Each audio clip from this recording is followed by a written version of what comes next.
We're just entering the port of Stari Grad on the island of Hvar in Croatia.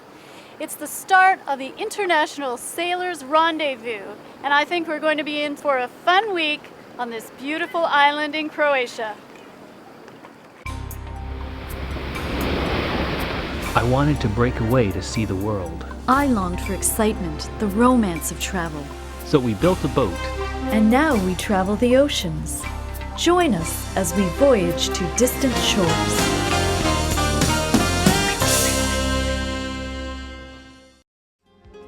The port of Stari Grad is a large protected harbor at the west end of the island of Hvar, which is located off the Dalmatian coast of Croatia in the Adriatic Sea, 100 nautical miles northwest of Dubrovnik and about 230 miles southeast of Venice, Italy.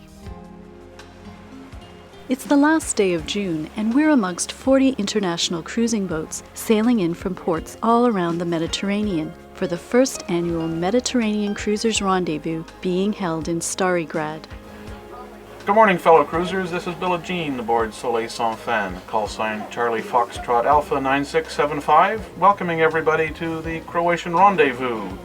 We have a schedule of events for the next 4 days, which include Canada Day, Independence Day, a couple of wine tours and some history tours. So enjoy the party, have a good time, and drop by for a cocktail anytime. Lavender from Hvar. Fantastic. It grows all over the island, and we have a chance to pick a whole bouquet for you. Okay, that's great. You looking forward to the rendezvous? We sure are. Absolutely. All the boats are dressed up. It's going to be the highlight of our summer, I think. Yeah. The only reason we came up here really was to play with everybody. Also, my husband put up all the flags of the countries that we've been to so far, and starting at the bottom, that's the Florida flag, our home state, where we sailed from. And then next is the Dominican Republic, and we're not in any special order. The next one is Turkey, and then Greece, and Italy, Spain, France, Scotland, England, Ireland. So we're putting up our courtesy flags today. These are flags that we use, that we put up to show courtesy that we've come into the country, to show the local customs officials that as visiting yachts, we know that we're in their country and have checked in through customs. Oh, we've got a flag card. This is a atlas of the world, so we can always double check and see if we're politically correct. So did you buy your flags or make your flags? No, I made all my flags, I think. Except hers are way better than mine. We have here the Grenada flag with a little nutmeg in the corner, which I did with felt tip marker. Oh, the other one has more. Oh, see, that's beautiful. That's look at that. Grenada with the Yeah, that's nutmeg. So who's more beautiful here? I lose. The other reason we're putting up all our flags, Canada Day tomorrow, and then July the 4th coming up, so that's why this party celebration is timed for both of these national events. As you can see from the number of flags flying, everyone at the rendezvous has been traveling for a long time. We left San Francisco in '93 and have been cruising since. We're figuring somewhere around 16 years, pretty much. And when we're living on boats, you know, we're working. We're not always sailing, that's for sure. 10% of that time might be cruising. Exploring new lands is a great way to learn about the world and strengthen understanding between people of different countries. But having to constantly deal with language barriers and foreign cultures can be wearing. So it's important to occasionally take time out to be with friends that speak the same language and celebrate the same traditions. Relaxing, and that's also a fantastic souvenir. I had no idea how Turkish it was until I got to Turkey.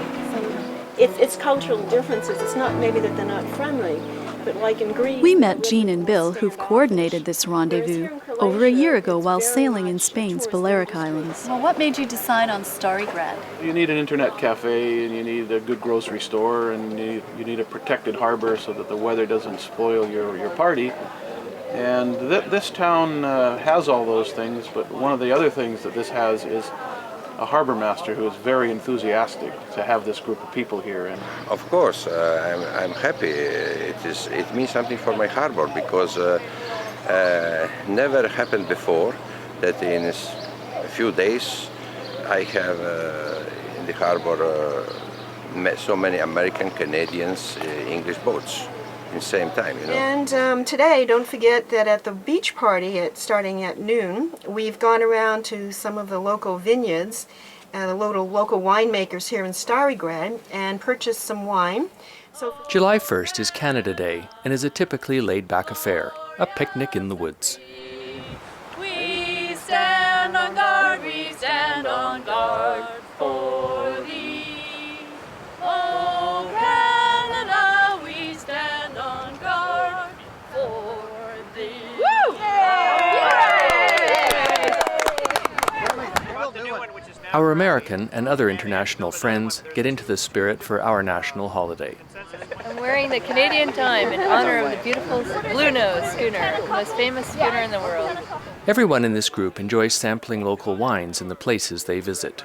I'm having the Green Door Zagalo, which is a full 12 kunas, or about $1.75 a liter, which is quite good value. I can handle that in my budget. Tomorrow, Jean's organized a visit to one of Havar's established wineries to sample some of its prize-winning vintage wines.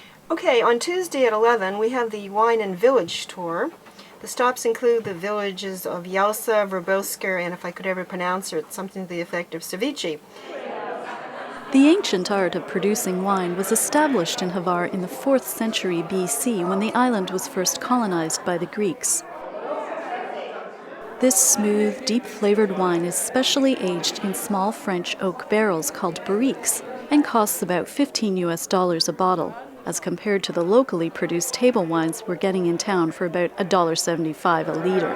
Okay, well, this is supposed to be the most expensively produced wine. It's made in these old barrels.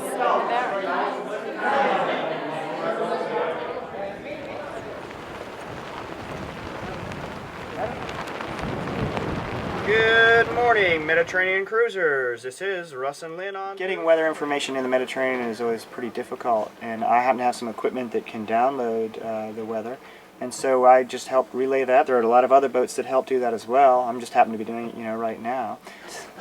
We have information that's like 24 hours old, and if there's a problem, we know about what harbor it is. We could be alone in Anchorage just by ourselves for a month or more, and it's so great to be able to talk to someone in English on the radio, know where they are, maybe coordinate a rendezvous if we can, and just nice to know that we're not the only ones out there sometimes, To see more of the island and spend more time with Lynn and Russell, who are at the end of their sailing sabbatical this year, we rent this classic Citroën 2CV and head out into the Hvar countryside. Our destination is Hvar town on the other side of the island. It's only about 20 kilometers, so we should be able to complete the trip in an afternoon and be back in Starigrad for the talent show tonight. Hvar is known as the Sunshine Island in Croatia. It receives over 2,700 hours of sunshine annually. We've heard that the good weather is so reliable that hotels give discounts on cloudy days and a free stay if you ever see snow. Yet for all this sunshine, it doesn't seem dry. It's a beautifully green island with fragrant fields of lavender, rosemary, and heather. Fruit, olives, figs, and, of course, vines are all important crops here too. We have lots of time, so decide to stop and explore some of the little villages along the way. We've seen a lot of little towns like this, where they just seem to be deserted, and apparently it's just that it's hard to get work and people are moving out. Nobody was here, but we felt that the people appreciated it, that we came down, also during the war, because nobody came. They said, 1 year we thought tourists is okay, but 2 years a little bit, 3 years is a catastrophe. So the buildings are being sold and renovated. They made the olive oil here. This is the old where they make the olive oil in. Yeah. And there are some stones, you can see a pattern on it. Yes, we've seen that. Oh, yes. That was part of such a tub. So these are the olives. This right here? Yes. No, not this, but this. Oh, see these little rings? yeah. Huh. So that's impressions from Yes, where the olives were sitting? yes. Oh. Yeah, there they were. And we always find this, and I'm sure you do too, when we're traveling, just on one-to-one. We seem to always meet really nice people who are welcoming and willing to share their story. Especially if you're not on a giant bus. Yes. As we were in this very village not too long ago, and probably everyone closed their doors and ran away and hid from us.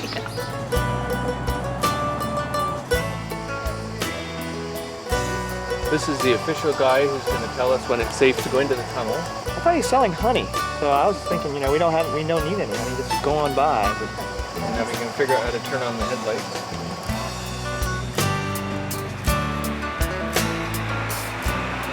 This tunnel is so narrow, cars can only go through in one direction at a time. The walls are pretty jagged, so I've got to be very careful to stay right in the middle of the lane.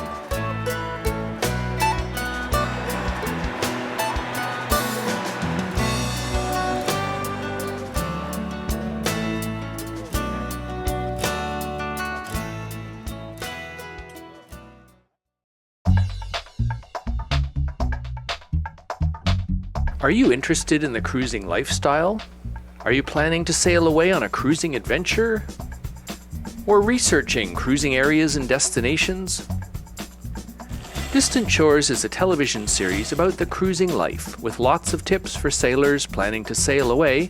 This is Oswego, New York. We are entering the Erie Canal system, and this will take us all the way from Lake Ontario to the Hudson River, which gets us to New York City.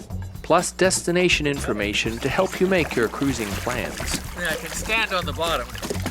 We've been filming Distant Shores for nearly 15 years and know the fun and challenges of the cruising life. We've made Distant Shores with you in mind. We include plenty of cruising tips in this travel series, as well as lifestyle segments and hints for sailors heading to exotic destinations. Encouragement for you and your crew to get out cruising. Destinations include the Intracoastal Waterway, the Bahamas, Caribbean, the Mediterranean, Scandinavia, transatlantic passage making, the French canals, and more.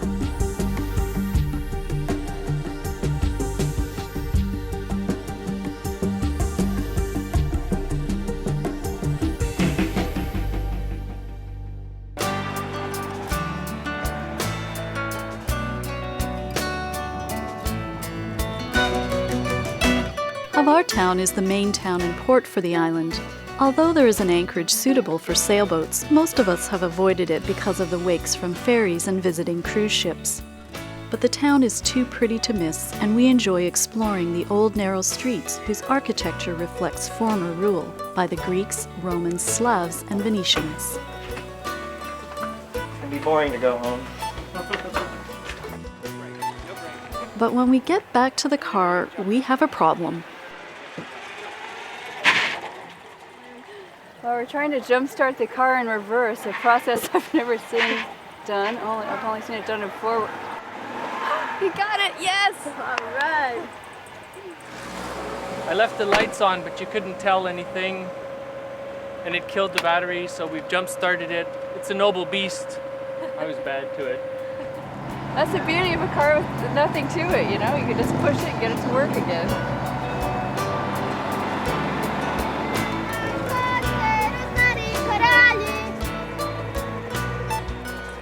This island is famous for lavender, as we learned from our friend Dorian, and as we've been driving around today, we've seen all these children selling the lavender oil and rosemary oil and, of course, seashells. Lavanda oil. Lavender oil. And this is rosemary oil. Rosemary oil. Good salesman. Okay. Thank you. And I've got this nice little lavender potpourri to hang up in the boat too, so we're just gonna smell so good on two-step. Bye, thank you, bye.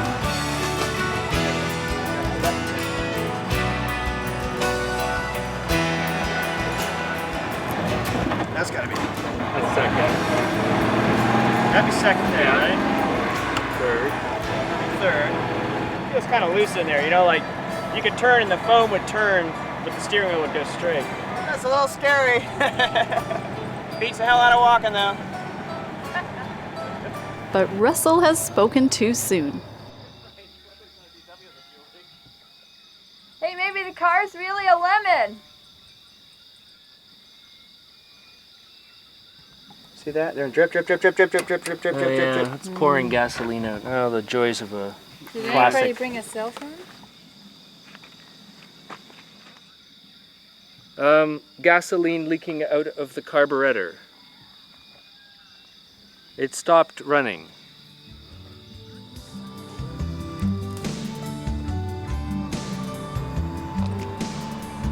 It's supposed to be good for sweet dreams. We learned two new words, benzina and carburata.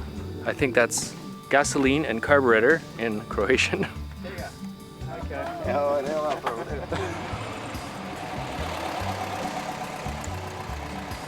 Well, our job is finished here. We've proved that we're not idiots.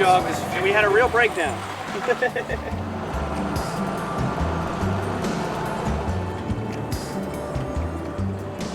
Here we are having another adventure in Croatia, but as has happened in the past, it's always a happy ending. We're not there yet. Is it okay if I drive? It might be kind of fun. Okay, thank you. And Lynn, you're happy driving this beast, aren't you? Man, the green machine's where it's at.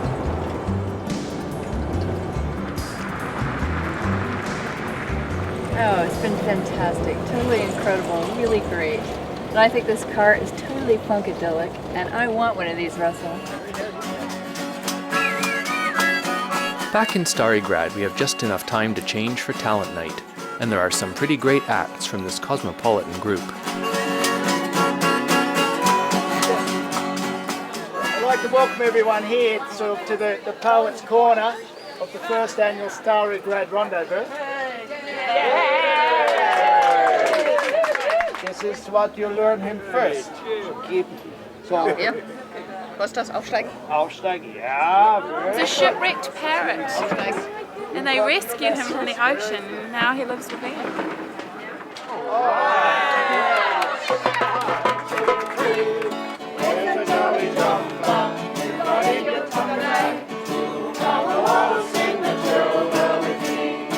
Then comes the 4th of July, American Independence Day, and everyone's busy in the morning preparing for the afternoon's events, including capturing crabs for the crab race. Oh no, we got away! Lost another crab.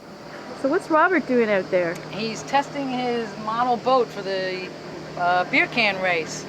The rules are you got to use beer cans for flotation only. Only beer cans are allowed to float the thing, and anything else goes. Lead keel, made out of fishing weights from the fishing tackle box. Imported elements here on the flotation system, Tuborg beer cans, thanks to you. And the sail is Croatian technology here, plastic bag that we got in the vegetable market. Well, I'm trying to make a beer can sailboat, or beer can boat, but since we're not allowed to use a motor, I suppose it has to be a beer can sailboat. My plan here is to try and use nothing but aluminum from the beer cans. I understand some of my competitors are using other things from the boat and just using the beer cans as the hull, but I thought it would be a design challenge to try and do it just out of cans. So here's a sail that's built out of just a beer can, and a mast, which is a rolled up pieces of a beer can. We'll see if that's going to work. More beer can materials. I have to admit that I didn't drink all of these ones. We had a party last night and had help. She's looking pretty good. She's a downwind rig. She's really only meant to sail with the wind. Come to think of it, I wonder why it wouldn't turn around. Well, we'll see. Maybe I need a naval architect. Uh-oh. Definitely need a little ballast here.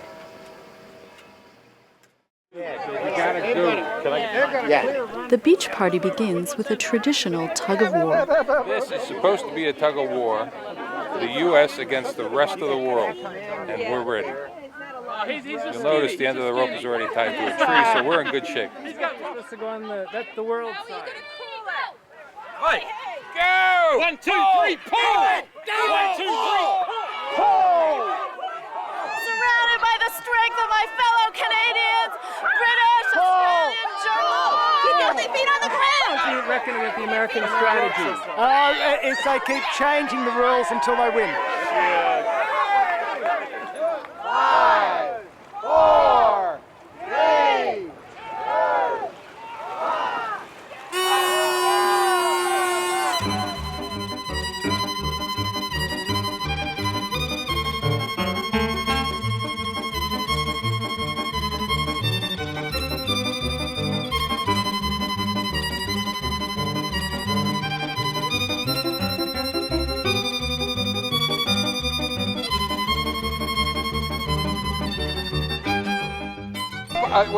Okay, good. Now it's time for the crab race. Okay, let's get the rest. You've been training this?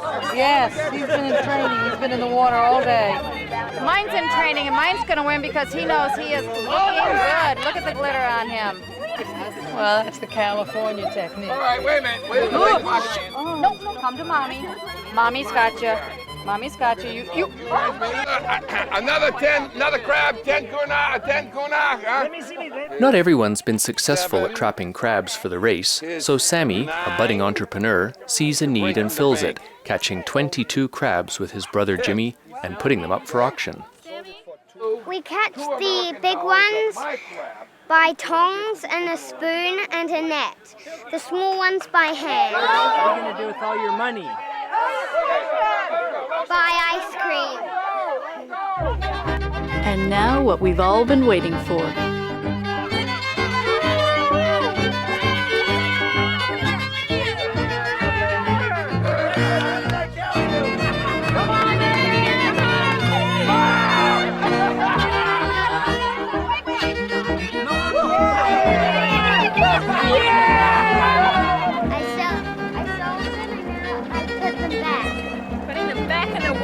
Environmentally friendly.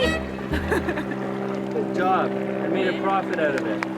Yeah. All the crab races and everything, everybody is having a marvelous time, no matter what country they're from. Today was the greatest 4th of July I've seen in a long time.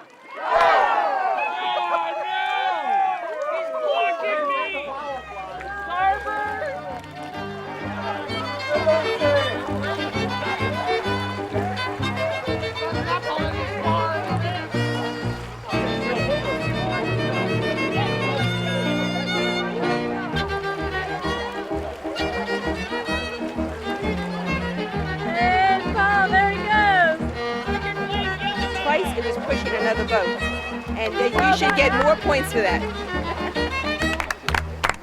You were supposed to drink the beer first. So, Paul, what happened? Well, we did try. I think the example of the fine naval architecture tradition we have here was that actually one of the fastest boats was an empty beer can. Or I just calculated the wind speed, direction, and the volume of the oxygen versus nitrogen here. Then I had to design if I take a half a liter. I think it's been terrific. We all came here without very much expectation because it hadn't been done before. But I think it's just the cruiser's spirit to show initiative and get in and be participators that's made this a great event. And now we're all hungry after swimming around and playing around, so we'll go and have a bit of a feast tonight and maybe a bit of dancing, so it'll be good fun. This has been pretty special for us, and I think everybody's had a good time. That's certainly the reaction we get. And you can tell by walking around this evening, people really don't want to leave now. But we've all got our cruising plans and our commitments, so slowly tomorrow people will start trickling away, and I'm pleased everybody had a good time. Thanks for watching this video from way back in the early days of Distant Shores. If you like this episode, please give it a thumbs up, and also don't forget to subscribe so you don't miss out on upcoming videos.